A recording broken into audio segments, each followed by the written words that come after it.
Alas, subscribers, it is time to cover a Jodie Whittaker story for Doctor Who Sunday, but that's okay because it's still Doctor Who. Kind of. Let's get into it. Hello and welcome back to Chat About It, Don't Shout About It with me, Rachel, the Queen of the Woke, as crowned by one of my haters. I crown you Queen of the Woke! Let's chat about it. Today is Doctor Who Sunday, and we're going to be talking about the Demons of Punjab, which is a Jodie Whittaker story. Jodie does not get put to the vote, but should you wish to vote on the current poll, which I've now uploaded because I forgot, I do apologise, please head on over to the post page where you can find it. And I'd like to also say thank you to everyone who wished me well. I am feeling a lot better, although I do apologise if I sound a little bit scatty and maybe my brain does not match what my mouth is saying, or the other way around, or whatever it is in my videos this week. Just taking time to catch up a little bit, but I desperately wanted to do content for you, and I am sorry it's not City of Death, but I have moved that to when I'm away, so you'll have a good one for when I'm away. Demons of the Punjab was written by Vinay Patel. It aired on the 11th of November 2018. Before we get into this, please do let me know what you think about the Demons of Punjab. What were the best bits and what were the worst bits? Demons of Punjab is set around the time of the partition between India and Pakistan. The Doctor takes Graham, Yaz, and Ryan back to 1947. This was at the request of Yaz, who had been listening to her grandmother's story, who just so happened to coincidentally come and live in Sheffield after randomly picking it on a map. Yaz wanted to learn about her grandmother's past. She asks if she could go. The Doctor says yes. She meets the young Umbrian and discovers that her grandfather, Manish, wasn't all that he cracked up to be. He was really the villain of the story. If you think about it, Umbrian was supposed to have married Prem. However, we don't know this to begin with. We think at first that it is the Thijarians, and we think they are the villains. This is because we are told that they are the assassins, but in fact, they're doing something that is completely different. They used to be the assassins, now they're not. They are going around witnessing the deaths of people. They observe tragic events, and the reason why they are in the Punjab is at that present moment in time is because they are there because they need to witness the death of Prem. Everyone is caught up in the bloodshed and they have to witness it. It results in Prem dying because of Manish and the partition. It's a story about love, death, and the division of India, and how Yaz's grandmother came to be in Sheffield. I apologise if that wasn't a very clear synopsis. Okay, this is not a story for me personally. It has its good points, it has its bad points. Please do remember also that it is okay to like the Jodie Whittaker era. I don't have an issue with that. I really don't, which a lot of you know. I just found that this particular story, well, it really missed a very big opportunity. It's quite an adult story. It's covering a pretty massive historical event that impacted on India. And I think it's a bold and brave move to do a story like that, because that's really what the purpose of Doctor Who is for. Well, one of the purposes anyway, looking at the history of the world and doing a story that's entwined in that history. But the thing is, they made it companion centric rather than making it pertain just to the partition and making sure that the partition happened. Why would they need to wait for so long to do a story about the partition between India and Pakistan? Why did they wait? Was it so that it could be more impactful because it was a companion finding out about her past? It would have been a great opportunity to have gone into a lot more detail than what they did about the partition. However, that didn't happen. So I just think that it was a big opportunity that was missed.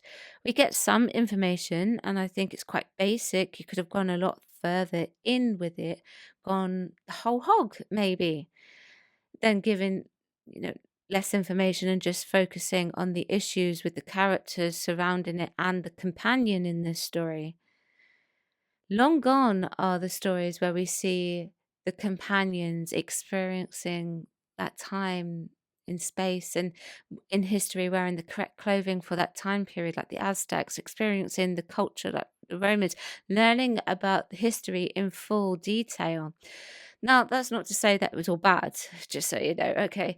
The opening itself was actually a pretty good setup. I suppose you could say that because the companion is the window with the eyes to the TARDIS, so Nani explaining her past to Yasmin does make sense.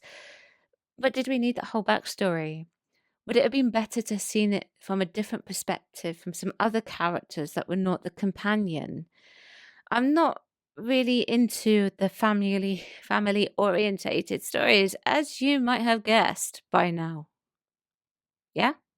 I still say, and I said it last week, that series 4 is the best family story. It's peak RTD. Let's just put it like that. And as that situation again of the Doctor knowingly allowing Yaz to cross her own timeline, although it's not problematic as Father's Day, she does highlight dangers. And Yaz doesn't really behave in a way that I would consider to be totally irresponsible as to what Rose did. So there's that. So there's credit there. I did wonder though if Yaz hugging her grandmother was going to cause issues with her own timeline.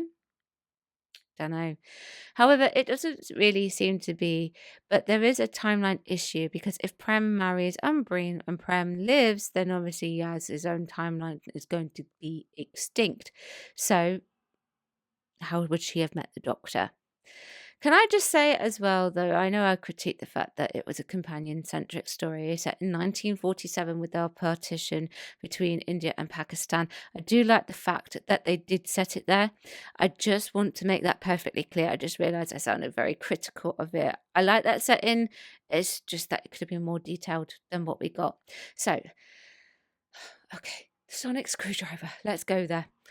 Let's get that out of the way because I'm always highly negative in a review about the sonic screwdriver, and I don't want it to be negative after negative in this particular review. I'm going to try and steer away from the negatives in just a moment, but this has got to be done. It needs to be said. It was so badly overused for quite a fair bit in this particular story. And you know what I think of it. So when 25 minutes in, the Sonic finally overloads, I was like, thank goodness, it's gone. It's gone. You see, this is the issue with the Sonic screwdriver. I say it time and time again, but if you're new here, this is what I mean. It's a get out of jail free card for every single writer who comes into Doctor Who and there's a sonic screwdriver. So I think it was a great idea when they made it that her sonic screwdriver just kept failing and failing and failing. It just means that they've got a bit more leeway and an open door for creativity. It results in the Doctor having to think outside the box, and that, for me, in my opinion, is just a massive relief, and I prefer it that way. I will say this about the Jodie Doctor. In comparison, when I compare this to Father's Day, performance-wise, Christopher Eccleston is still a million times better. And that's not me saying Jodie is bad. She's a very good actress. I do think that Jodie is a lot better as the Doctor with less energy. Not better than Christopher Eccleston, just to be clear, okay? And I still think Jo Martin is better than her. But the less energy she puts in, much like the Gatway version of the Doctor, the better it becomes. Her Doctor isn't useless in this either, this particular story. Whereas in Father's Day, the Doctor really doesn't do much. He's just sort of there and having to let it play out because he's not really got a choice but to let it play out. I love the bit when she realizes that they have gone through the transmat into the Thagirian hive. So she takes the little transmat and creates a circuit around them to stop the demons from getting in. Yes, it's only a temporary fix, but it's very quick thinking. Her deductions, though, about the assassins were almost correct. As she's not entirely infallible, and I think that's a good quality to show for the Doctor, in my opinion. The Doctor isn't perfect, so it's not completely right. It's quite nice as well, I think, in my opinion, to see aliens who have a good intention. They're obviously on some redemption arc because they were assassins, because quite often we also see aliens that often have a bad intention. That's quite often how they're painted out to us. So it was nice to have that change. Yes, I know they were assassins, but their world had been destroyed, and now they honor people's death instead. And that's a nice thing. And they show the doctor that Prem will die. I like all of that. That's a pretty good quality to have in this story. Sometimes I find the music in this era for Jodie quite overbearing. Saranga Conundrum is quite a prominent one for that. This isn't too bad. I will talk about the ending though. There's no Doctor Who music at the end. There should have been Doctor Who music at the end. I critiqued this about Earthshock as well. So this is nothing new here. I think with programs, for the most part, you really need that very clear distinction of it's over, back to reality. This is the music that I recognize to signify its beginning or its end. Now, the Doctor in this has to let events happen because otherwise Yaz would not be in Doctor Who. However, because it's not focusing directly on the partition between India and Pakistan and it's focusing on the companion centric story, I do find it quite flat in its conclusion. I would have liked to have seen a bit more action. Maybe even some kind of fight, just something to make it a bit more eventful. I just felt it was a bit anticlimactic, you see. At the beginning was great in comparison to the end. There were jump scares that were really, really good. There were strange readings on the Sonic. Yes, I know, I'm praising the Sonic. Say what? Shocking. And the Doctor was having all these visions about the demons and things like that. Things that could really give a young person nightmares. The Doctor, Prem, and Ryan, they get zapped through a transmit doorway. They've got all these things that are action packed and it's bam, bam, bam, bam, bam. And then suddenly it gets to the point where they're waiting for the wedding to happen and it fizzles out. All of these things that I quite enjoyed and I did just, but they kind of get ignored towards the end. They could have carried on playing into those visions a lot more than what they did.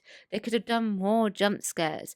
There's all these things that they could have done, but it just wasn't done.